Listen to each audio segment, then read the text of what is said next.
আসসালামু আলাইকুম ভাইয়া, আজকে আপনাদের এই গণসমাবেশটা কি কারণে আপনাদের একটু বলবেন?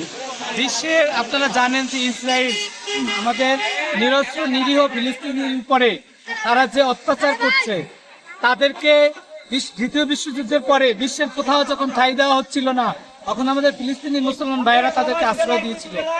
এই আগ্রাসী ইসরায়েল আশ্রয় পাওয়ার পরে আজকের সেই ফিলিস্তিনিকে দখলদার সূত্রে নিরস্ত্রভাবে প্রতিনিয়ত যেভাবে বিমান হামলার মাধ্যমে আমাদের মুসলিম ভাই বোনদেরকে হত্যা করছে, তারই প্রতিক্রিয়া স্বরূপ আজকে বাংলাদেশের মুসলমানদের পক্ষ থেকে আমাদের নিউ মডেল স্কুল এক বিক্ষোভ মিছিলের আয়োজন করা হয়েছে।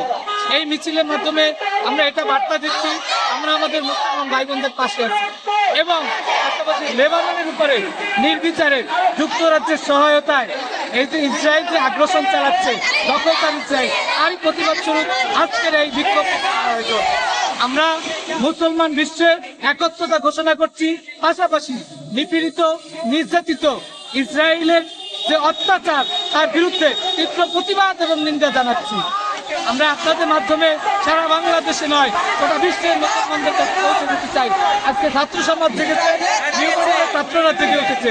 আজকে ছাত্র থেকে অভিভাবক প্রত্যেক মুসলমানের দায়িত্ব আর মুসলমান ধন্যবাদ ভাই আপনাদেরকে। আজকের কথা থেকে আমি মাহমুদ হাসান।